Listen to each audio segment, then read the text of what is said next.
முன்னாள் துணை public prosecutor காலஞ்சென்ற கேவின் மொரைஸ் கொலை வழக்கில் மரண தண்டனை விதிக்கப்பட்ட கோலாலம்பூர் வங்சமாஜு ராணுவ மருத்துவமனையின் முன்னாள் மருத்துவர் டாக்டர் ஆர் குணசேகரன் தனக்கு விதிக்கப்பட்ட மரண தண்டனை தீர்ப்பை சீராய்வு செய்யக்கோரி வழக்கு மனு ஒன்றை தாக்கல் செய்துள்ளார்.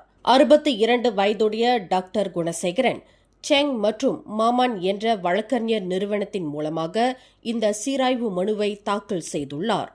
தனக்கு மரண தண்டனையை நிலைநிறுத்தியிருக்கும் கூட்டரசு நீதிமன்ற தீர்ப்பு மறுபரிசீலனை செய்யப்பட வேண்டும் என்று டாக்டர் குணசேகரன் தனது மனுவில் கூறியுள்ளார்.